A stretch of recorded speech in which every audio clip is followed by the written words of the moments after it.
बुढ़िया माई को मुक्ति दी तुलसी माता की कथा। एक बुढ़िया माई तुलसी जी को सींचती और कहती कि हे तुलसी माता, सत की दाता, मैं तेरा बिडला सींचती हूँ, मुझे बहू दे, पीताम्बर की धोती दे, मीठा मीठा घास दे, बैकुंठा में वास दे, चटक की चाल दे, पटक की मोत दे, चंदन का काठ दे, रानी सा राज दे, दाल भात का भोजन दे, 11 की मौत दे, कृष्ण जी का कंधा दे। तब तुलसी माता यह सुनकर सूखने लगी तो भगवान ने पूछा कि हे तुलसी, तुम क्यों सूख रही हो? तुलसी माता ने कहा कि एक बुढ़िया रोज आती है और यही बात कह जाती है, मैं सब बात तो पूरा कर दूंगी, लेकिन कृष्ण का कंधा कहाँ से लाऊंगी? तो भगवान बोले, जब वो मरेगी तो मैं अपने आप कंधा दे आऊँगा, तू बुढ़िया माई से कह देना। जब बुढ़िया माई मर गई, सब लोग आ गए। जब माई को ले जाने लगे तो वह किसी से न उठी। तब भगवान एक 12 बरस के बालक का रूप धारण करके आए। बालक ने कहा, मैं कान में एक बात कहूँगा तो बुढ़िया माई उठ जाएगी। बालक ने कान में कहा, बुढ़िया माई मन की निकाल ले, पीताम्बर की धोती ले, मीठा मीठा घास ले, बैकुंठा का वास ले, चटक की चाल ले, पटक की मोत ले, कृष्ण जी का कंधा ले। यह सुनकर बुढ़िया माई हल्की हो गई। भगवान ने कंधा दिया और बुढ़िया माई को मुक्ति मिल गई। हे तुलसी माता, जैसे बुढ़िया माई को मुक्ति दी वैसे सबको देना। तुलसी माता की कथा। पुरानी समय की बात है। एक परम सुंदर और पतिव्रता स्त्री थी जिनका नाम था वृंदा। वे भगवान विष्णु की परम भक्त थी और उनका विवाह राक्षस राजा जलंधर से हुआ था। जलंधर बहुत शक्तिशाली था और उसकी शक्ति का रहस्य था उसकी पत्नी वृंदा की अटूट पतिव्रता धर्म। जब तक वृंदा अपने पति के प्रति सच्ची और समर्पित रही, तब तक कोई भी देवता जलंधर को पराजित नहीं कर सकता था। देवताओं ने कई बार प्रयास किया, लेकिन जलंधर अजेय रहा। तब सभी देवता भगवान विष्णु के पास गए और उनसे सहायता मांगी। भगवान विष्णु ने एक लीला रची। वे जलंधर का रूप धारण करके वृंदा के सामने प्रकट हुए। वृंदा ने उन्हें अपना पति समझकर उनका सत्कार किया, लेकिन जैसे ही वृंदा को सच्चाई का पता चला, उनका पतिव्रता धर्म भंग हो गया। उसी क्षण देवताओं ने जलंधर का वध कर दिया। जब वृंदा को यह ज्ञात हुआ कि यह सब भगवान विष्णु की लीला थी, तो वे बहुत दुखी हुई और उन्होंने भगवान विष्णु को श्राप दिया कि वे पत्थर बन जाएं। उसी श्राप के कारण भगवान विष्णु शालिग्राम पत्थर के रूप में प्रकट हुए। इसके बाद वृंदा ने अपने प्राण त्याग दिए। उनके शरीर से एक पवित्र पौधा उत्पन्न हुआ, जिसे आज हम तुलसी के नाम से जानते हैं। तभी से तुलसी को देवी का रूप माना जाता है और उनकी पूजा की जाती है। तुलसी माता को घर में रखने से सुख समृद्धि आती है। भगवान विष्णु को तुलसी अत्यंत प्रिय है। बिना तुलसी के भगवान विष्णु की पूजा अधूरी मानी जाती है। सच्ची भक्ति और पतिव्रता धर्म में अपार शक्ति होती है। भगवान विष्णु और नारद की कथा। एक बार नारद मुनि जी ने भगवान विष्णु जी से पूछा, हे भगवान, आपका इस समय सबसे प्रिय भक्त कौन है? अब विष्णु तो भगवान हैं, सो झट से समझ गए अपने भक्त नारद मुनि की बात और मुस्कुरा कर बोले, मेरा सबसे प्रिय भक्त उस गांव का एक किसान है। यह सुनकर नारद मुनि जी थोड़ा निराश हुए और फिर से एक प्रश्न किया, हे भगवान, आपका बड़ा भक्त तो मैं हूँ, तो फिर सबसे प्रिय क्यों नहीं? भगवान विष्णु जी ने नारद मुनि जी से कहा, इसका जवाब तो तुम खुद ही दोगे। जाओ, एक दिन उसके घर रहो और फिर सारी बात मुझे बताना। नारद मुनि जी सुबह सवेरे मुंह अंधेरे उस किसान के घर पहुंच गए।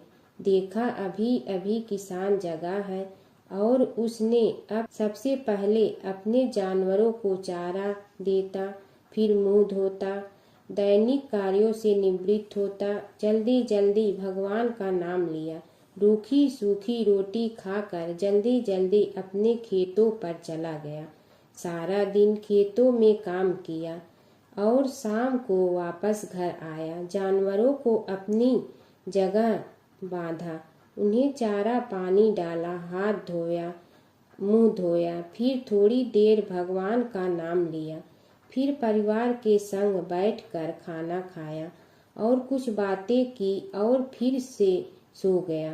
अब सारा दिन यह सब देखकर नारद मुनि जी भगवान विष्णु के पास वापिस आए और बोले, भगवान, मैं आज सारा दिन उस किसान के संग रहा, लेकिन वो तो ढंग से आपका नाम भी नहीं ले सकता।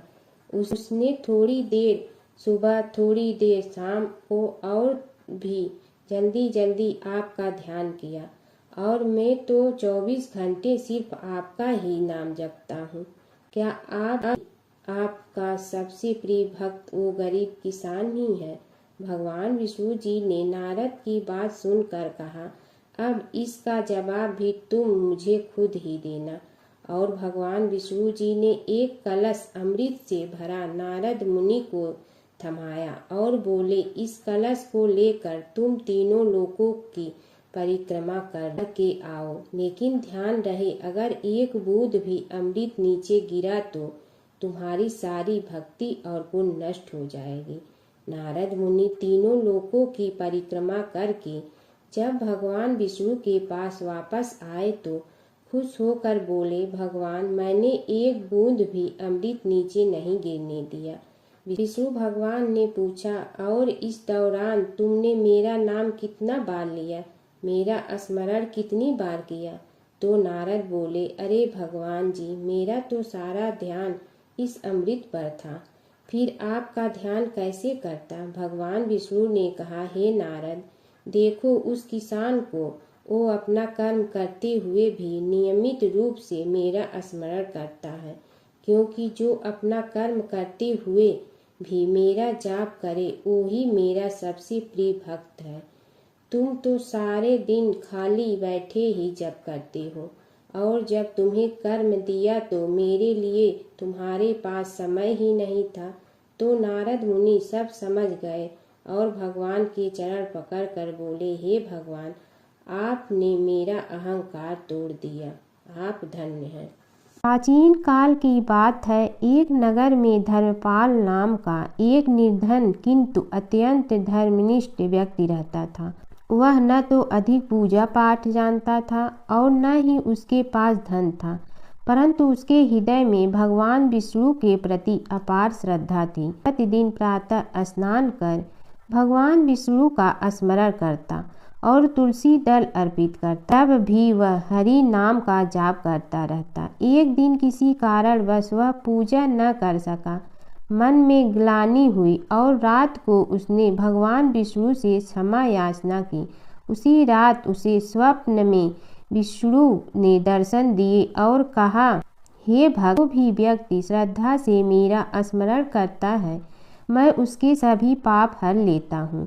भक्ति में विधि नहीं, भाव प्रधान होता है। कुछ समय बाद धर्मपाल के जीवन की सभी कठिनाइयाँ दूर हो गई। उसके घर में सुख, शांति और समृद्धि आ गई। अंत समय में उसे वैकुंठ लोक की प्राप्ति हुई। विष्णु भगवान की कथा। एक नगर में एक सेठ व एक सेठानी रहते थे, और सेठानी रोज विष्णु भगवान की पूजा करती थी। सेठ को उसका पूजा करना बिल्कुल अच्छा नहीं लगता था। इसी वजह से एक दिन सेठ ने सेठानी को घर से निकाल दिया।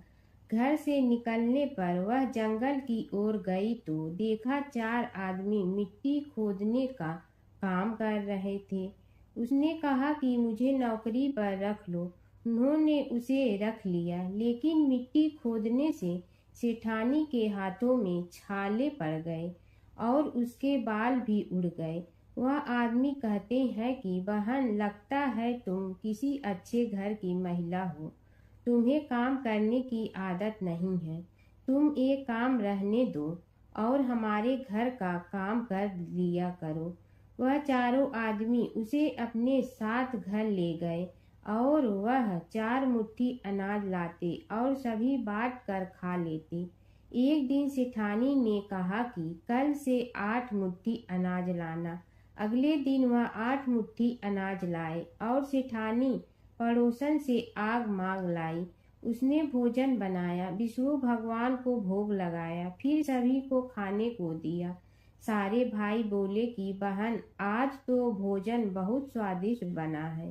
सेठानी ने कहा कि भगवान का जूठा है तो स्वाद तो होगा ही। सेठानी के जाने के बाद सेठ भूखा रहने लगा और आस पड़ोस के सारे लोग कहने लगे कि ये तो सेठानी के भाग्य से खाता था। एक दिन सेठ अपनी सेठानी को ढूंढने चल पड़ा। उसने ढूंढते हुए वह भी उस जंगल में पहुंच गया जहां वह चारों आदमी मिट्टी खोद रहे थे। सेठ ने उन्हें देखा तो कहा कि भाई, मुझे भी काम पर रख लो। उन आदमियों ने उसे काम पर रख लिया, लेकिन मिट्टी खोदने से उसके भी हाथों में छाले पड़ गए और बाल उड़ने लगे। उसकी यह हालत देख चारों बोले कि तुम्हें काम की आदत नहीं है, तुम हमारे साथ चलो और हमारे घर में रह लो। सेठ उन चारों आदमियों के साथ उनके घर चला गया और जाते ही उसने सेठानी को पहचान लिया, लेकिन सेठानी घूंघट में थी तो सेठ को देख नहीं पाई। सेठानी ने सभी के लिए भोजन तैयार किया और हर रोज की भांति विष्णु भगवान को भोग लगाया। उसने उन चारों भाइयों को भोजन परोस दिया, लेकिन जैसे ही वह सेठ को भोजन देने लगी तो विष्णु भगवान ने उसका हाथ पकड़ लिया। भाई बोले कि बहन, ये तुम क्या कर रही हो? वह बोली, मैं कुछ नहीं कर रही हूँ, मेरा हाथ तो विष्णु भगवान ने पकड़ लिया है।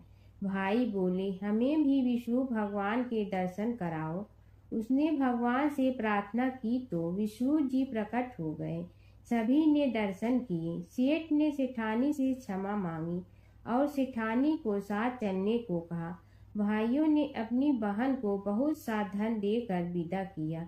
जब सेठानी के साथ सेठ भी भगवान विष्णु की पूजा करने लगा और उनके परिणाम से उनका घर अन्न धन से भर गया। एक समय की बात है कि विष्णु भगवान का विवाह लक्ष्मी जी के साथ निश्चित हो गया।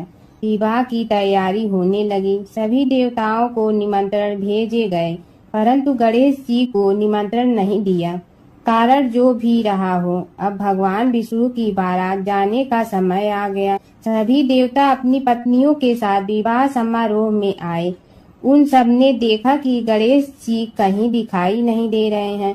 तब वे आपस में चर्चा करने लगे कि क्या गणेश जी को कोई न्योता नहीं दिया है या स्वयं गणेश जी ही नहीं आए हैं। सभी को इस बात पर आश्चर्य होने लगा। तभी सब ने विचार किया कि विष्णु भगवान से ही इसका कारण पूछा जाए। विष्णु भगवान से पूछने पर उन्होंने कहा कि हमने गणेश जी के पिता भोलेनाथ महादेव को न्योता भेजा है।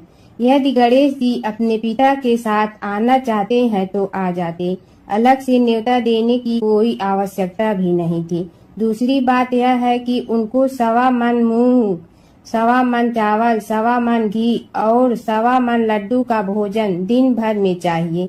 यदि गणेश जी नहीं आएंगे तो कोई बात नहीं, दूसरे के घर जाकर इतना सारा खाना पीना अच्छा भी नहीं लगता। इतनी वार्ता कर ही रहे थे कि किसी एक ने सुझाव दिया, यदि गणेश जी आ भी जाए तो उनके द्वारपाल बनाकर बैठा देंगे कि आप घर की याद रखना। आप तो चूहे पर बैठकर धीरे धीरे चलोगे तो बारात से बहुत पीछे रह जाओगे। यह सुझाव भी सबको पसंद आ गया तो विष्णु भगवान ने भी अपनी सहमति दे दी। होना क्या था कि इतने में गणेश जी वहां आ पहुंचे और उन्हें समझा बुझाकर घर की रखवाली करने बैठा दिया गया। बारात चल रही थी, तब नारद जी ने देखा कि गणेश जी तो दरवाजे पर ही बैठे हुए हैं, तो वे गणेश जी के पास गए और रुकने का कारण पूछा। गणेश जी कहने लगे कि विष्णु भगवान ने मेरा बहुत अपमान किया है, नारद जी ने कहने लगे कि अपनी मूसक देना को आगे भेज दे तो वह रास्ता खोद देगी, जिससे उनके वाहन धरती में धंस जाएंगे। तब आपको सम्मान पूर्वक बुलाना पड़ेगा। अब तो गणेश जी ने अपनी मूसक सेना जल्दी से आगे भेज दी और सेना ने जमीन पोली कर दी। जब बारात वहां से निकली तो रथों के पहिए धरती में धंस गए। लाख कोशिश करे परंतु पहिए नहीं निकले।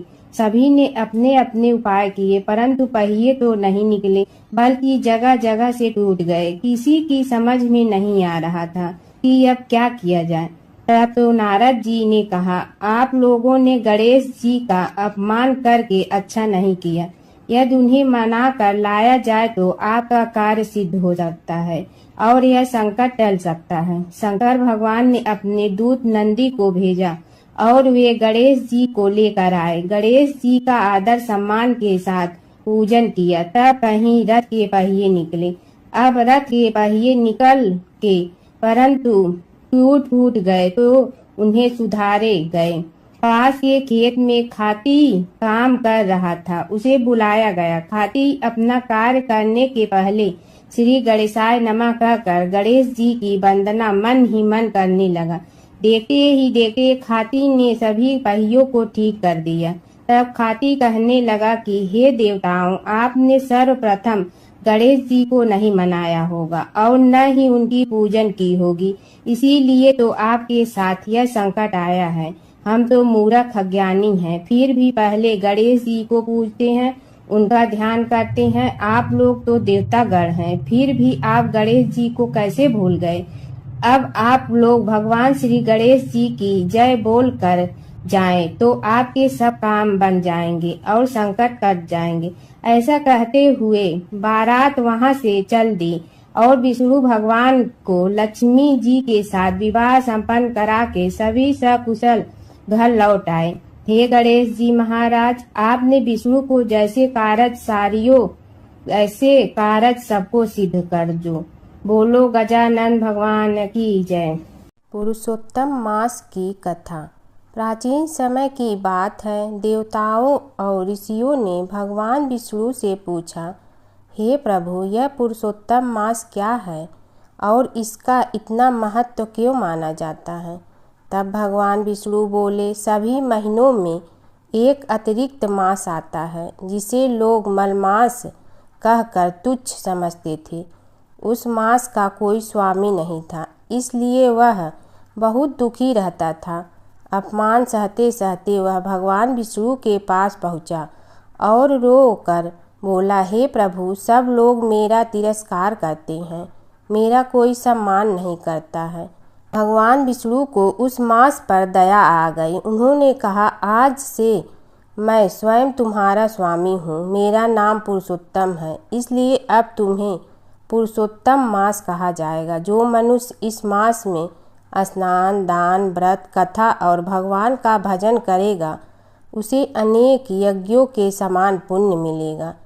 तभी से यह मास अत्यंत पवित्र माना जाने लगा। इस महीने में भगवान विष्णु की पूजा, गीता पाठ, दान, पुण्य और व्रत करने का विशेष महत्व है। ऐसा करने से मनुष्य के पाप नष्ट होते हैं और घर में सुख समृद्धि आती है। कीड़ी नगरा सींचने की कहानी। एक गांव में एक बुढ़िया माई रहती थी। उसके 2 बेटे तथा बहू भी थे। बुढ़िया माई भगवान श्री हरि विष्णु की परम भक्त थी। अपना जीवन दान, धर्म, पुण्य कार्य कर्मों में लगाती थी। परंतु बुढ़िया माई कभी भी मंदिर और सत्संग में वह तीर्थ स्थानों पर नहीं जाती थी। एक बार गांव में भागवत कथा हो रही थी। बेटे ने कहा, माँ, आप सारा दिन घर में रहती हैं, आप मंदिर में भागवत कथा सुनने क्यों नहीं जाती। बुढ़िया माई ने बेटे का मन रखने के लिए कह दिया कि आज जाऊंगी, परंतु नहीं गई। ऐसा करते करते 6 दिन निकल गए। बुढ़िया माई के बेटे ने कहा, माँ, आज अंतिम दिन है, आज तो कथा सुनने आपको जाना ही पड़ेगा। सारा दिन घर का काम करके बुढ़िया माई ने जाते जाते इतनी देर कर दी कि अंतिम दिन की भागवत कथा भी समाप्त हो गई। भगवान श्री हरि विष्णु सन्यासी का रूप धारण करके बुढ़िया माई के पास आए और बोले, बुढ़िया माई, तुम कहाँ जा रही हो? बुढ़िया माई ने कहा, मैं भागवत कथा सुनने जा रही हूँ। तब सन्यासी रूपधारी भगवान श्री हरि विष्णु ने कहा, अब इतनी देर से क्यों जा रही हो? वहाँ तो अब कथा समाप्त हो गई है, अब वहाँ जाकर क्या करोगी? बुढ़िया माई ने कहा, अब घर से निकली हूँ तो जाकर ही रहूंगी। सब सन्यासी रूपधारी भगवान श्री हरि विष्णु ने कहा कि अब कथा समाप्त हो गई, भक्त लोग भी अपने अपने घर चले गए, अब तुम वहाँ से क्या लाओगी? तो बुढ़िया माई बोली, कुछ नहीं तो मैं वहाँ से एक ईंट ही उठा लाऊंगी। तो सन्यासी रूपधारी भगवान श्री हरि विष्णु बोले, तुम वहाँ से मिट्टी की ईंट लाओगी, उसके बदले में मैं तुम्हें एक सोने की ईंट दे देता हूँ। बुढ़िया माई ने ईंट ले ली और घर की तरफ चल पड़ी और विचार करने लगी कि यदि यह ईंट मैं घर लेकर जाऊंगी तो बेटे बहू झगड़ने लगेंगे, इसीलिए घर के आंगन में बाहर ही बुढ़िया माई ने वह ईंट जमीन में गाड़ दी। परंतु अब बुढ़िया माई का ध्यान उस ईंट पर ही रहने लगा। खाने पीने घर के काम करने में सदैव बुढ़िया माई अपना ध्यान सोने की ईंट पर ही लगाई रखती। बेटे बहू ने पूछा, माँ पूरे दिन घर के आंगन में क्या करती रहती हो? तो बुढ़िया माई ने कहा, मैं आने जाने वाले को देखती रहती हूँ। एक दिन बुढ़िया माई मर गई। यमराज के दूत बुढ़िया माई को लेने आए। बुढ़िया माई को लेकर धर्मराज जी के पास पहुँचे और धर्मराज जी को सारी बात बतलाई। धर्मराज जी ने बुढ़िया माई को कुतिया की योनि दे दी और कुतिया उसी पेड़ के नीचे बैठी रहती। बुढ़िया माई की बहू ने कहा, इस कुतिया को यहाँ से भगाओ, नहीं तो यह बच्चों को काट जाएगी। तो उसके बेटे ने उसकी पीठ पर एक लकड़ी मारी और बुढ़िया माई मर गई और को सर्प की योनि मिली। आंगन में सर्प को देखकर बेटे बहू ने किसी को काट नहीं जाए इसी डर से मार दिया। फिर बुढ़िया माई मरकर धर्मराज जी के पास पहुंची। बुढ़िया माई कीड़ी का रूप धारण करके उस आंगन में कीड़ी नगरा बना लिया। आंगन में कीड़ी नगरा हो गया। घर वाले बहुत परेशान हुए। घर वाले भोजन भी नहीं बना रहे थे और मन ही मन होने का स्मरण करने लगे। तब भगवान श्री हरि विष्णु सन्यासी का रूप धारण करके आए और बोले कि कुछ खाने को दे दो। तो घरवाले ने कहा, महाराज, हमारे खाने को भी कुछ नहीं बनाया क्योंकि हमारे घर में कीड़ी नगरा हो गया है, आप ही इसका कुछ उपाय बतलाइए। तब महाराज जी ने आंगन में खोदा और सोने की 28 निकाली और दोनों बेटों को दे दी और कहा, तुम्हारी माँ के नाम से दान पुण्य करना, धर्मशाला बनवाना, स्कूल बनवाना, प्याऊ लगवाना, गौशाला में गाय के चारे खाने की व्यवस्था करना। परंतु दोनों बेटे आपस में झगड़ने लगे कि तू दान कर, तू दान कर। किसी ने बुढ़िया माई के नाम से कोई दान नहीं किया और कीड़ी नगरा वहाँ उसी स्वरूप में स्थापित रहा। कुछ दिन बाद सन्यासी वापस आया और बुढ़िया माई के बेटों ने भगवान स्वरूपधारी सन्यासी महाराज से कहा कि हमारी घर की हालत वैसी की वैसी है, कीड़ी नगरा तो वैसे का वैसा ही है। तब साधु रूपधारी सन्यासी महाराज ने कहा, वह सोने के ईंट के टुकड़े लाओ और उन्हें बेचकर उनसे जो भी धन मिले उसे तुम्हारी माँ के नाम से दान पुण्य करो। इस कीड़ी नगरा पर शक्कर और आटा डालो। तुम ऐसा करोगे तो तुम्हारी माँ को मोक्ष प्राप्ति होगी। और उनके घर से कीड़ी नगरा चला गया। जो व्यक्ति प्रतिदिन सुबह प्रातः आटा और शक्कर कीड़ी नगरे पर डालता है वह सदैव धनवान, पुत्रवान, संपन्न, सुख शांति से जीवन यापन करता है। उसके घर में कभी कोई कष्ट नहीं आता है। उसका जीवन सदा सर्वदा आनंद से व्यतीत होता है। उसके परिवारजन उसे अत्यधिक स्नेह प्रदान करते हैं। कीड़ी नगरा प्रतिदिन सींचने से जुड़ी नगरी की कहानी सुनने से, दान पुण्य व धर्म कार्यों में रुचि लगाने से जीवन उत्तम हो जाता है। जमुना की कहानी। प्राचीन समय में एक गांव था जिसमें दो बहनें रहा करती थी। एक बहन का नाम गंगा था तो दूसरी बहन का नाम जमुना था। एक बार दोनों बहनें एक साहूकार के खेत से गुजर रही थी तो जमुना ने 13 दाने जौ के तोड़ लिए, जिसे देख गंगा बोली कि तुझे तो ग्रहण लग गया, तूने चोरी की है। इस पर जमुना बोली कि अब मेरा ग्रहण कैसे धुलेगा। गंगा ने कहा कि तुझे 12 साल तक साहूकार के यहाँ नौकरी करनी पड़ेगी, तभी तेरा पाप धुलेगा और ग्रहण से मुक्ति मिलेगी। जमुना साहूकार के यहाँ नौकरी के लिए जाती है और अपने लिए काम मांगती है। साहूकार उसे काम पर रख लेता है, लेकिन काम करने से पहले जमुना उसे कहती है कि मैं सारे काम करूंगी लेकिन 4 काम नहीं करूंगी। जूठे बर्तन नहीं मांजूंगी, झाड़ू नहीं लगाऊंगी, बिस्तर नहीं बिछाऊंगी और दिया नहीं जलाऊंगी।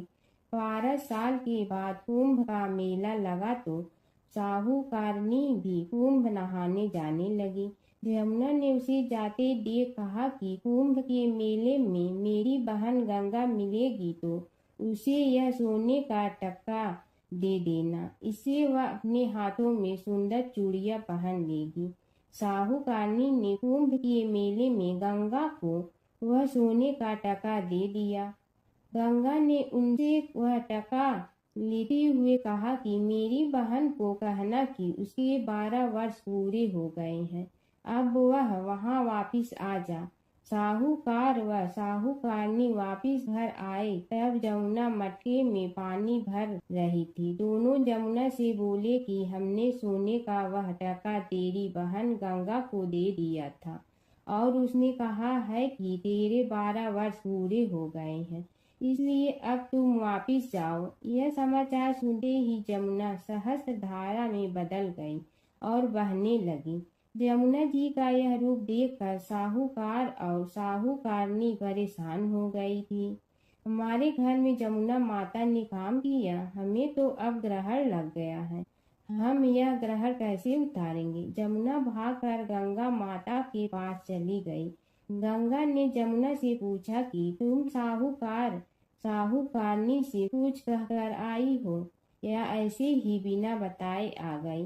तब जमुना बोली कि मैं तो कुछ भी बताकर नहीं आई हूँ। गंगा ने कहा कि जा उन्हें धीरज दे आ, नहीं तो उन्हें जीवन भर असंतोष ही रहेगा।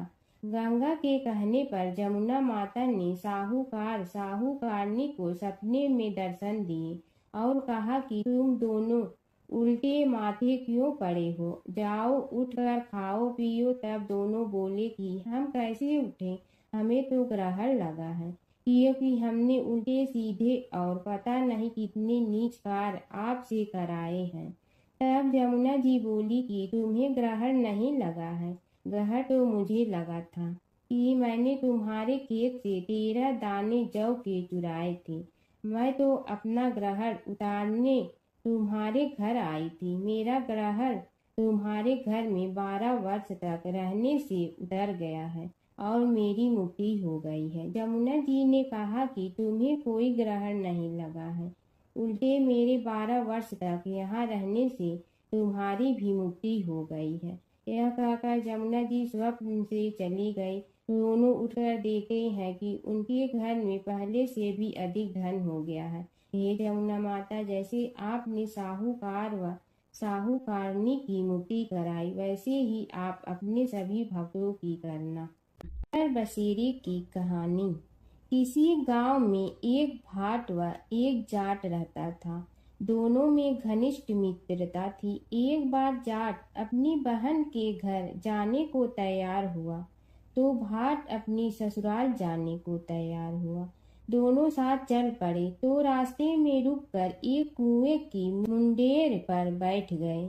जाट ने भाट से कहा कि नगर बसेरा कर लेते हैं, इस पर भाट बोला कि तू ही नगर बसेरा कर ले, मैं तो अपनी ससुराल जा रहा हूँ, वहाँ खूब खातिर होगी मेरी, तू कर ले नगर बसेरा। जाट वहीं कुएं के पास बैठ पानी की घंटी और चावल का दाना लेकर नगर बसेरा करने लगा। नगर बसेरा करने के साथ जाट कहने लगा कि नगर बसेरा जो करे सो मल धोवे पाँव, ताता माड़ा तापसी देगी मेरी माँ, माँ देगी मावशी तेगी द्वारका का वास, मीठा मीठा घास वृंदावन का वास, 5 कुल्ठी छठी रास मेरी जीवड़ो श्री कृष्ण के पास, डालू पानी हो जाए घी झट से निकल जाए मेरा जी। यह सब कर कर के वह जाट बहन के पास चल पड़ा। जाट की बहन ने भाई के आने पर उसकी खातिर की खी बूढ़ा के साथ भाई को जिमाया। दोनों ने बैठकर ढेर सारी बातें की। इधर भाट अपने ससुराल पहुंचा तो वहां आग लगी हुई थी। आग बुझाने वह भी लग गया, जिसमें हाथ मुंह भी काले हो गए और खुद भी थोड़ा सुलझ गया। ना रोटी ना पानी के लिए ही किसी ने पूछा। एक पड़ोसन आई तो उसने भाट की सास को कहा कि जमाई आया है, जरा उस आओ भगत कर लो। बुढ़िया बोली कि सब कुछ तो जल गया है, अब कहाँ से आओ भगत करूं। तब पड़ोसन ने ही भाट को एक रोटी के साथ छाछ दी। उसने वही खाकर गुजारा किया। शाम को दोनों फिर घर की ओर चल पड़े और रास्ते में मिल गए और एक दूसरे का हाल पूछा। भाट बोला कि मेरी ससुराल में तो आग लगी हुई थी, आग बुझाते मैं खुद काला हो गया हूँ, ना रोटी मिली ना पानी। जाट बोला कि मेरी तो बहुत खातिर हुई। फिर बोला कि मैंने कहा था ना कि नगर बसेरा कर ले, आ अब कर ले, लेकिन भाट ने फिर मना कर दिया।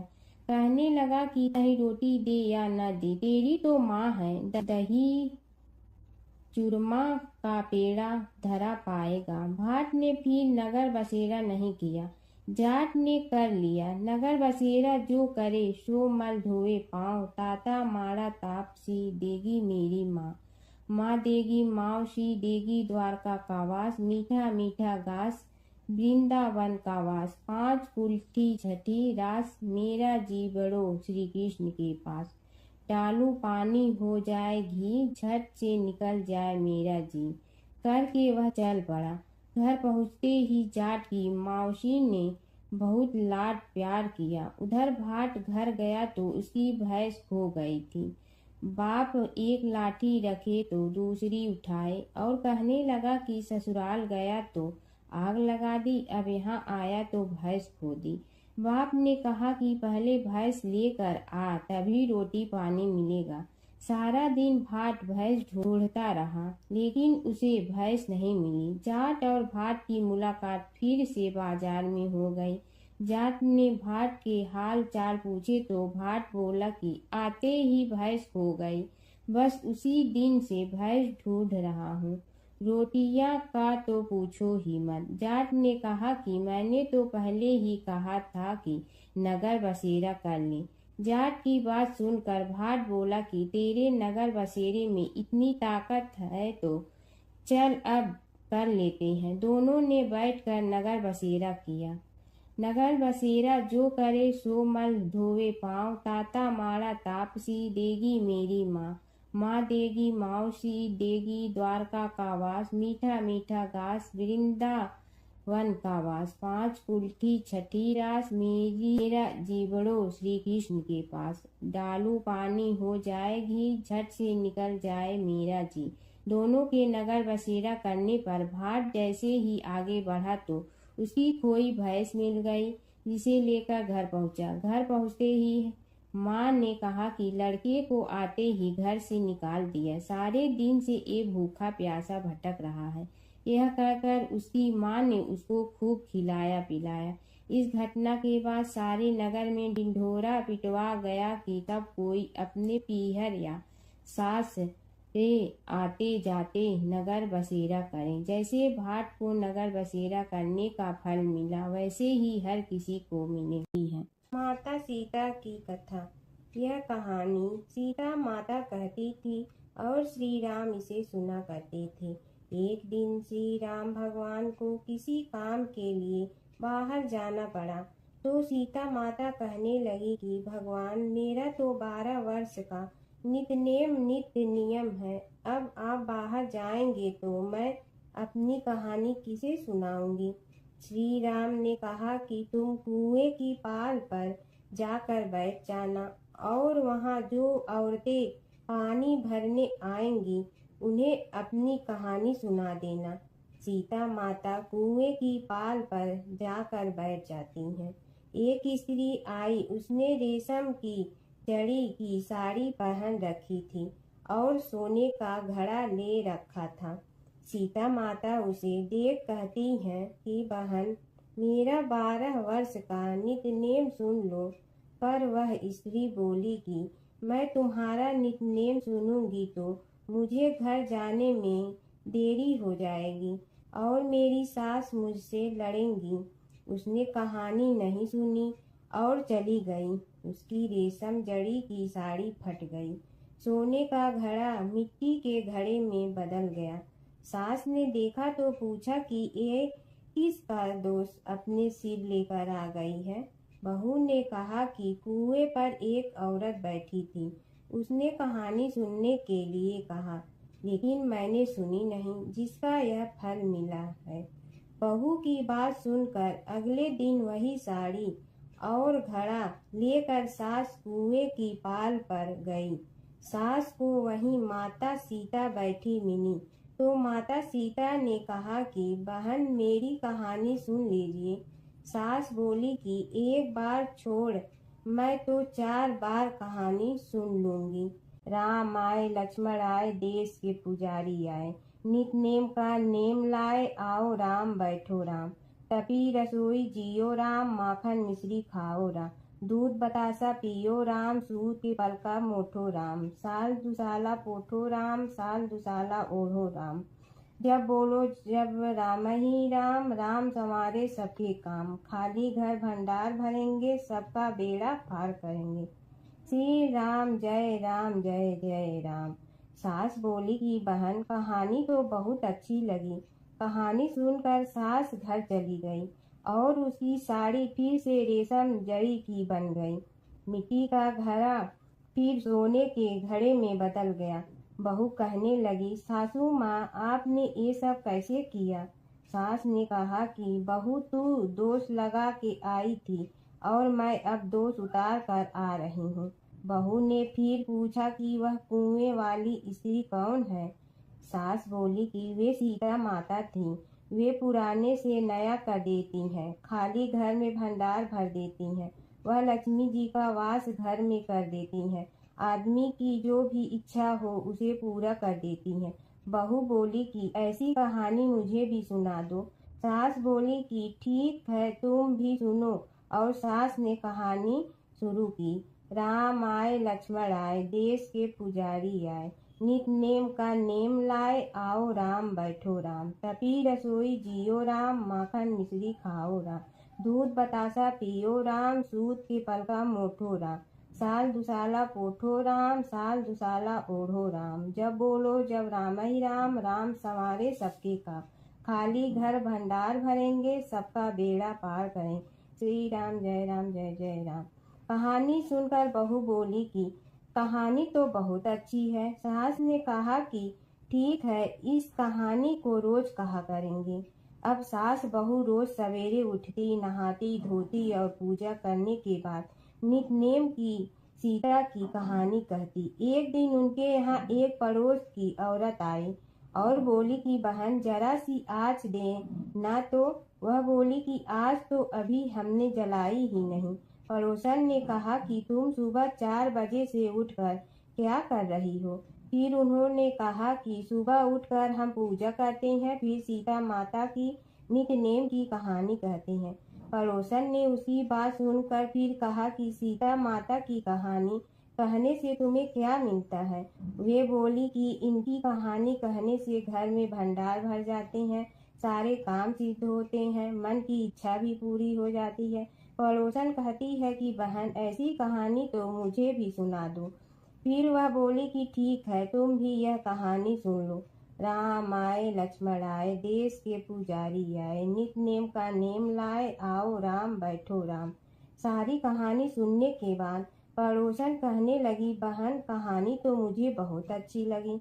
अब वह पड़ोसन भी नित नेम सीता माता की कहानी कहने लगी।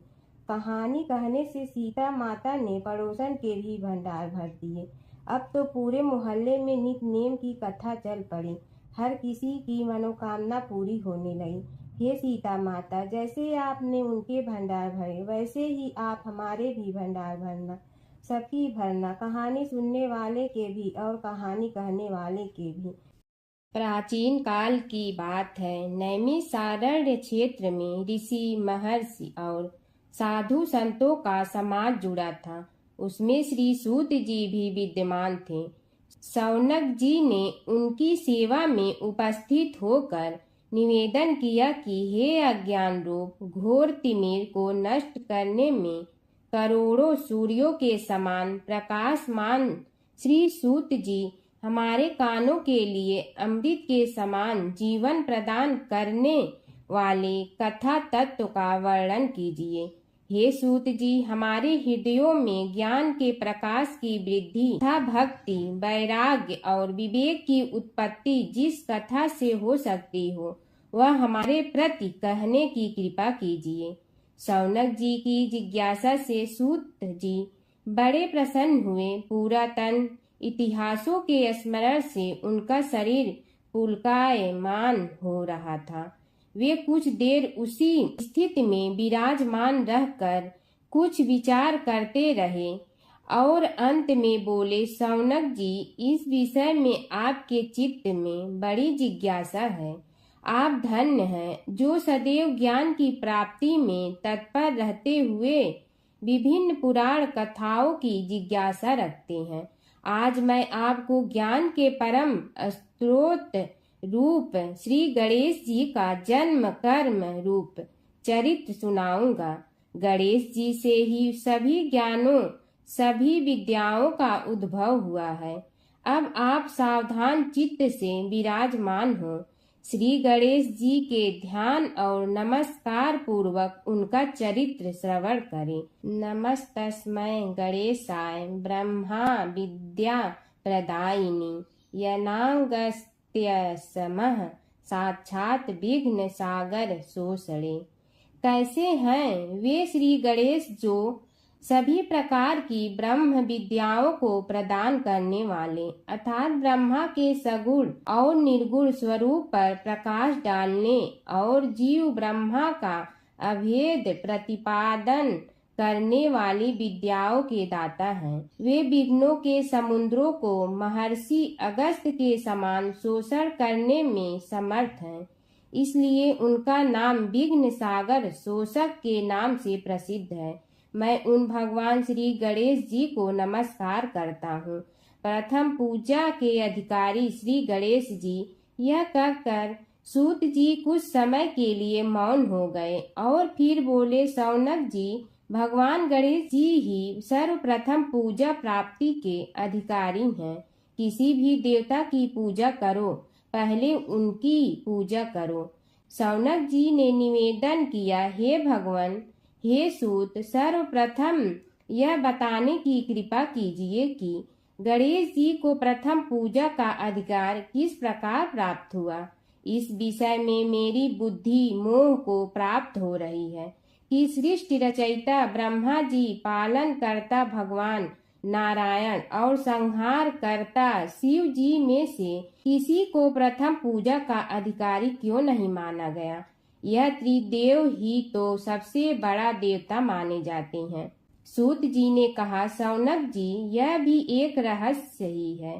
देखो, अधिकार मांगने से नहीं मिलता, इसके लिए योग्यता होनी चाहिए। संसार में अनेकों देवी देवताएं पूजे जाते हैं। पहले जो जिसका इष्ट देव होता है वह उसी की पूजा किया करता है। इससे बड़े देवताओं के महत्व में कमी आने की आशंका उत्पन्न हो गई। इस कारण देवताओं में परस्पर विवाद होने लगा। वे उसका निर्णय प्राप्त करने के लिए शिव जी के पास पहुंचे और प्रणाम करके पूछने लगे, प्रभु, हम सब में प्रथम पूजा का अधिकारी कौन है? शिव जी सोचने लगे कि किसे प्रथम पूजा का अधिकारी माने। तभी उन्हें एक युक्ति सूझी। बोले, देवगण, इसका निपटारा बातों से नहीं तथ्यों से होगा। इसके लिए एक प्रतियोगिता रखनी होगी, शिव की परिक्रमा करने की प्रतियोगिता। देवगण उनका मुख देखने लगे, शंकित हृदय से सोचने लगे कि कैसी प्रतियोगिता रहेगी। यह शिव जी ने उनके मन के भाव ताड़ लिए, इसलिए सांत्वना भरे शब्दों में बोले, घबराओ मत, कोई कठिन परीक्षा नहीं ली जाएगी। बस इतना ही कि सभी अपने अपने वाहनों पर चढ़कर संसार की परिक्रमा करो और फिर यहाँ लौट आओ। जो पहले लौटेगा वही सर्वप्रथम पूजा का अधिकारी होगा। अब क्या देर थी, सभी अपने अपने वाहन पर चढ़कर दौड़ पड़े। किसी का वाहन गजराज था तो किसी का सिंह, किसी का भैंसा तो किसी का मृग, किसी का हंस तो किसी का उल्लू, किसी का अश्व तो किसी का श्वान। अभिप्राय यह है कि वाहनों को विविधता के दर्शन उस समय जितने भले प्रकार से हो सकते थे उतने अन्य समय में नहीं। सबसे गया बीता वाहन गणेश जी का था मूषक, उससे चूहा भी कहते हैं। ऐसे वाहन के बल भरोसे इस प्रतियोगिता में सफल होना तो क्या, सम्मिलित होना भी हास्यास्पद है। गणेश जी ने सोचा, छोड़ो, क्या होगा प्रतियोगिता में भाग लेने से, हम तो यहाँ बैठे रहकर ही तमाशा देखेंगे। वे बहुत देर तक विचार करते रहे। अंत में उन्हें एक युक्ति सूझी। शिव जी स्वयं ही जगदाता हैं, यह संसार उन्हीं का प्रतिबिंब है, तब क्यों न इन्हीं की परिक्रमा कर ली जाए। इनकी परिक्रमा करने से ही संसार की परिक्रमा हो जाएगी। ऐसा निश्चय कर उन्होंने मूषक पर चढ़कर शिव जी की परिक्रमा की और उनके समक्ष जा पहुँचे। शिव जी ने कहा, तुमने परिक्रमा पूर्ण कर ली? उन्होंने उत्तर दिया, जी हाँ। शिव जी सोचने लगे कि इसे तो यहीं घूमते हुए देखा, फिर परिक्रमा कैसे कराया। देवताओं का परिक्रमा करके लौटना आरंभ हुआ और उन्होंने गणेश जी को वहां बैठे देखा तो माथा ठनक गया। फिर भी साहस करके बोले, अरे तुम विश्व की परिक्रमा के लिए नहीं गए?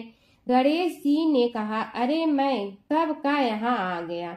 देवता बोले, तुम्हें तो कहीं भी नहीं देखा। गणेश जी ने उत्तर दिया, देखते कहाँ से, समस्त संसार शिव जी में विद्यमान है।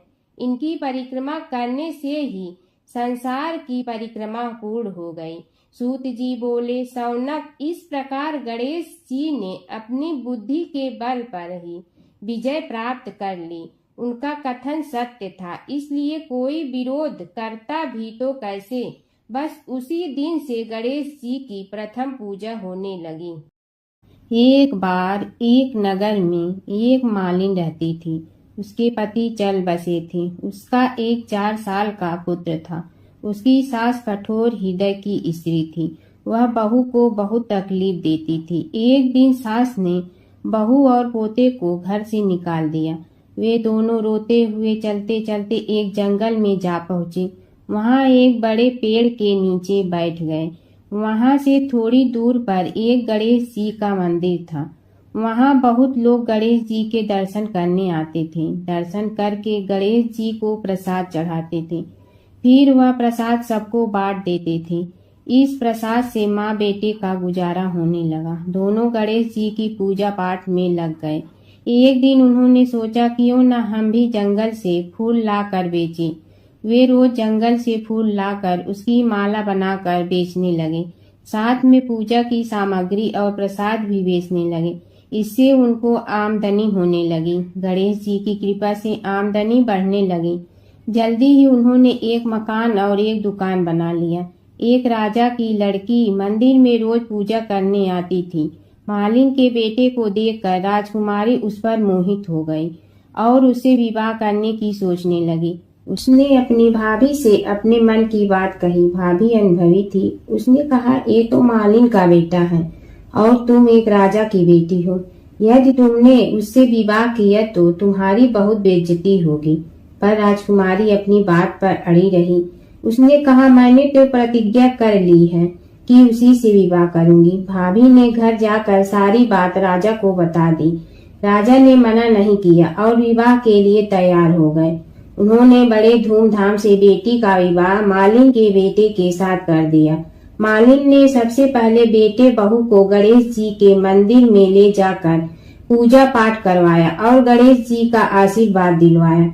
इसके बाद पूरे नगर में यह बात फैल गई कि गणेश जी की पूजा करने से सब दुख कष्ट दूर हो जाते हैं। इस बात पर सुनते ही नगर के सभी लोग मंदिर आने लगे। मालिन और उसके बेटे की बिक्री और बढ़ गई। उधर उसकी सास के बुरे दिन आ गए। अन्नदाता उससे रूठ गए और वह भूखों मरने लगी। एक दिन वह रोती धोती उसी गणेश जी के मंदिर में आ पहुंची। वहां वह मालिन के बेटे से बोली, मैं भूखी हूँ, मुझे रोटी कपड़ा दे दो, इसके बदले में तुम्हारा सारा काम कर दूंगी। लड़के को दया आ गई और उसे काम पर रख लिया। उसने अपनी दादी को नहीं पहचाना। जब मालिन घर आई तो उसने सास को पहचान लिया। वह सास से बोली, सासू जी आप यहाँ कैसे? सास ने पोते की तरफ इशारा करके कहा, मेरी इस सेठ के यहाँ नौकरी लग गई है। बहू बोली, यह आपका पोता है और यह घर भी आपका ही है, यह दुकान भी आपकी ही है। जब आपने हमें घर से निकाला तब गणेश जी ने हमारी रक्षा की। बहू की बात सुनकर सास बोली, मेरी करनी मैं भोगूंगी। बहू बोली, सासू जी अब आप हमारे यहाँ रहो और पोते का सुख देखो। हे गणेश जी महाराज, जैसा सुख आपने मालिन को दिया वैसा ही सुख सबको देना। एक बार अपने पुत्र के खातिर भगवान शिव और श्री कृष्ण के बीच छिड़ गया था प्रलयंकारी युद्ध। भगवान शिव जहाँ प्रलय के देवता हैं, वहीं श्री कृष्ण पालन करता। दोनों के कारण ही यह जगत सुचारू रूप से चल रहा है और दोनों महाशक्तिशाली हैं। लेकिन कभी आपने सोचा है कि अगर कभी दोनों में युद्ध हुआ तो उसका इस संसार पर क्या असर पड़ेगा और दोनों में से विजयी कौन होगा? चलिए जानते हैं एक पौराणिक कथा जहां इन दोनों के भयंकर युद्ध का वर्णन मिलता है। पौराणिक कथा के अनुसार एक बार राजा बलि के सबसे बड़े पुत्र बाणासुर ने शिवपुत्र कार्तिकेय की सुंदरता से मोहित होकर भगवान शिव का पुत्र बनने की इच्छा जताई। उसने भगवान शिव की कठोर तपस्या की, जिसके बाद शिव जी ने उसे अपने पुत्र के रूप में स्वीकार कर लिया। एक समय ऐसा आया जब बाणासुर की पुत्री उषा को श्री कृष्ण के पुत्र अनिरुद्ध से प्रेम हो गया। उषा की मायावी मित्र अप्सरा चित्रलेखा ने अनिरुद्ध और उषा का गंधर्व विवाह करा दिया। जब बाणासुर को यह बात पता चली तो उसने अनिरुद्ध का अपहरण कर उसे अपना बंदी बना लिया। फिर क्या था, श्री कृष्ण ने अपनी पूरी सेना के साथ बाणासुर की नगरी पर धावा बोल दिया। श्री कृष्ण और बाणासुर का युद्ध। बाणासुर श्री कृष्ण की नारायणी सेना से अकेले नहीं लड़ सकता था, इसलिए उसने भगवान शिव से मदद मांगी। अब युद्ध में श्री कृष्ण की नारायणी सेना के विरुद्ध बाणासुर की सेना के साथ भगवान शिव और कुमार कार्तिकेय भी लड़ रहे थे। युद्ध इतना भयानक था कि एक पल को लगा कि भगवान शंकर ने अग्निशस्त्र से गरुड़ पर सवार श्री कृष्ण, बलराम और प्रद्युम्न मारे गए। लेकिन उसी समय श्री कृष्ण ने वरुणास्त्र का प्रयोग कर महादेव के अग्नेस्त्र को शांत कर दिया। फिर शिव जी के अस्त्रों के जवाब में श्री कृष्ण ने वैष्णवास्त्र का प्रयोग किया, जिससे संपूर्ण जगत अंधकार में डूब गया। गुस्से में भगवान शंकर ने 4 पंखा वाला बाण अपने हाथ में ले लिया तो श्री कृष्ण ने जीभरास्त्र उठाया। इस तरह यह युद्ध समय के साथ विकराल हो गया और इस युद्ध से समस्त सृष्टि में हाहाकार मच गया। तब ब्रह्मा जी को युद्ध रोकने आना पड़ा। उन्होंने दोनों को सारी स्थिति स्पष्ट की कि किस प्रकार उनके युद्ध से संसार का विनाश हो रहा है। उनके समझाने के बाद महादेव युद्ध में पीछे हट गए, लेकिन कार्तिकेय और बाणासुर भगवान श्री कृष्ण से युद्ध करते रहे। जब श्री कृष्ण ने बाणासुर को परास्त किया, अंत में भगवान श्री कृष्ण ने युद्ध में बाणासुर को पराजित करने के लिए अपना सुदर्शन चक्र प्रयोग किया और उसकी मदद से बाणासुर के सहस्त्र भुजाओं को काट डाला। जैसे ही श्री कृष्ण अपने चक्र से उसका वध करने लगे, कार्तिकेय के साथ महादेव वहां फिर से पहुंच गए, लेकिन इस बार उन्होंने युद्ध करने के बजाय श्री कृष्ण से बाणासुर को माफ करने का अनुरोध किया। भगवान शिव ने श्री कृष्ण से कहा कि मैंने इसे अभय दान दिया है, इसलिए अगर आप इसका वध कर देंगे तो मेरा वचन झूठा पड़ जाएगा। शिव जी के ऐसा कहने पर श्री कृष्ण ने बाणासुर को क्षमा कर दिया और अनिरुद्ध उषा सहित अपनी पूरी सेना लेकर वहां से चल दिए।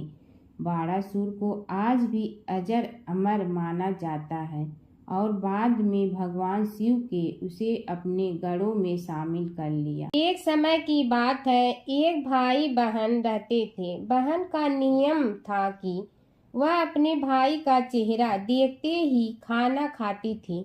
हर रोज वह सुबह उठती थी और जल्दी जल्दी सारा काम करके अपने भाई का मुंह देखने के लिए उसके घर जाती थी। एक दिन रास्ते में एक पीपल के नीचे गणेश जी की मूर्ति रखी थी। उसने भगवान के सामने हाथ जोड़कर कहा कि मेरे जैसा अमर सुहाग और मेरे जैसा अमर पीहर सबको दीजिए। यह कहकर वह आगे बढ़ जाती है। जंगल के झाड़ियों के कांटे उसके पैरों में चुभा करते थे। एक दिन भाई के घर पहुंची और भाई का मुंह देखकर बैठ गई तो भाभी ने पूछा, पैरों में क्या हो गया है? यह सुनकर उसने भाभी को जवाब दिया कि रास्ते में जंगल के झाड़ियों के गिरे हुए कांटे पांव में चुभ गए हैं। जब वह वापस अपने घर आ जाए तब भाभी ने अपने पति से कहा कि रास्ते को साफ करवा दो, आपकी बहन के पांव में बहुत सारे कांटा चुभ गए हैं। भाई ने तब कुल्हाड़ी लेकर सारी झाड़ियों को काटकर रास्ता साफ कर दिया, जिससे गणेश जी का स्थान भी वहां से हट गया। यह देखकर भगवान गुस्सा हो गए और उसके भाई के प्राण हर लिए। लोग अंतिम संस्कार के लिए जब भाई को ले जा रहे थे तब उसकी भाभी रोते हुए लोगों से कही, थोड़ी देर रुक जाओ, उसकी बहन आने वाली है। वह अपने भाई का मुंह देखे बिना नहीं रह सकती है, उसका यह नियम है। तब लोगों ने कहा, आज तो देख लेगी पर कल कैसे देखेगी? रोज दिन की तरह बहन अपने भाई का मुंह देखने के लिए जंगल में निकली। तब जंगल में उसने देखा कि सारा रास्ता साफ किया हुआ है। जब वह आगे बढ़ी तो उसने देखा कि सिद्धि विनायक को भी वहां से हटा दिया गया है। तब उसने जाने से पहले गणेश जी को एक अच्छे स्थान पर रखकर उन्हें स्थान दिया और हाथ जोड़कर बोली, भगवान मेरे जैसा अमर सुहाग और मेरे जैसा अमर पीहर सबको देना। और फिर बोलकर आगे निकल गई। भगवान सोचने लगे, अगर इसकी नहीं सुनी तो हमें कौन मानेगा, हमें कौन पूजेगा? तब सिद्धि विनायक ने उसे आवाज दी, बेटी इस खेजड़ी की 7 पत्तियां लेकर जा और उसे कच्चे दूध में धोकर भाई के ऊपर छींटा मार देना, वह उठकर बैठ जाएगा। यह सुनकर जब पीछे मुड़ी तो वहाँ कोई नहीं था। फिर वह यह सोचने लगी कि ठीक है, जैसा सुना वैसा कर लेती हूँ। फिर वह 7 खेजड़ी की पत्तियां लेकर अपने भाई के घर पहुंची। उसने देखा वहाँ कई लोग बैठे हुए हैं। भाभी बैठी रो रही है और भाई की लाश रखी है। तब उसने पत्तियों को बताए हुए नियम के तहत भाई के ऊपर इस्तेमाल किया। तब भाई उठकर बैठ गया।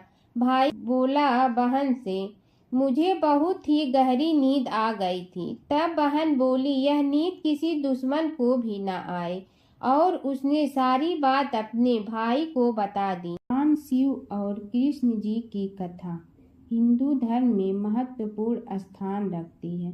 ये कथाएं अक्सर एक दूसरे से जुड़ी हैं, जिनमें शिव को कृष्ण का भक्त और कृष्ण को शिव का आराध्य बताया गया है।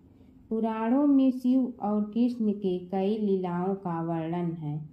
कृष्ण के दर्शन के लिए शिव का साधु वेश में गोकुल जाना। एक पौराणिक कथा के अनुसार भगवान शिव एक साधु का वेश धारण करके गोकुल में कृष्ण के दर्शन के लिए गए थे। मैया यशोदा ने उन्हें भिक्षा देने के लिए आई, लेकिन शिव ने कृष्ण के दर्शन के अलावा कुछ भी स्वीकार करने से इनकार कर दिया। यशोदा ने पहले तो मना कर दिया, लेकिन बाद में पूर्णमासी काकी के समझाने पर उन्होंने कृष्ण को साधु के सामने प्रकट किया। शिव ने कृष्ण के दर्शन किए और उनके चरणों की छाप छोड़कर चले गए। यशोदा और नंद राय समझ गए कि यह कोई साधारण साधु नहीं था, बल्कि कोई दिव्य पुरुष था। नारद मुनि का घमंड। एक बार नारद मुनि को अपने ज्ञान और भक्ति पर घमंड हो गया। कृष्ण ने नारद मुनि की परीक्षा लेने के लिए उन्हें एक गांव में भेजा, जहां एक महिला अपने पति के बीमार होने पर बहुत दुखी थी। नारद मुनि ने महिला को समझाया कि वह भगवान से प्रार्थना करे, लेकिन महिला ने कहा कि वह अपने पति को कष्ट में नहीं देख सकती। तब नारद मुनि ने राधा से मिलने का फैसला किया। राधा ने नारद मुनि को चरणामृत दिया और कहा कि वह इसे अपने पति को दे। नारद मुनि ने जब राधा से चरणामृत लिया तो उन्हें एहसास हुआ कि राधा का प्रेम कृष्ण के प्रति सबसे महान है। इस घटना के बाद नारद मुनि का घमंड चूर चूर हो गया। नारद मुनि और कृष्ण की लीला। नारद मुनि अक्सर कृष्ण की लीलाओं में शामिल होते थे। एक बार नारद मुनि इंद्र के दरबार से द्वारका जा रहे थे। रास्ते में उन्होंने पारिजात वृक्ष का एक फूल लिया और कृष्ण को दे दिया। कृष्ण ने वह फूल रुक्मिणी को दे। नारद मुनि ने देखा कि कृष्ण ने वह फूल रुक्मिणी को दिया तो उन्हें बहुत खुशी हुई। हर व्रत कथा के साथ पढ़ी और सुनी जाने वाली लपसी तपसी की यह कहानी। एक लपसी था, एक तपसी था। तपसी हमेशा भगवान की तपस्या में लीन रहता था। लपसी रोजाना 1.25 सेर की लपसी बनाकर भगवान का भोग लगाकर जीम लेता था। एक दिन दोनों लड़ने लगे।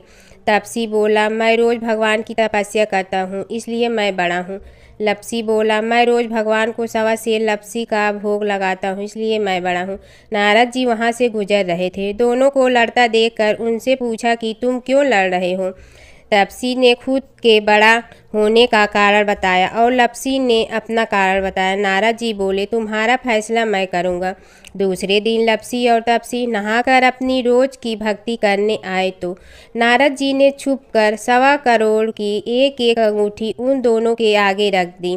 तपसी की नज़र उस अंगूठी पर पड़ी जो उसने चुपचाप अंगूठी उठाकर अपने नीचे दबा ली।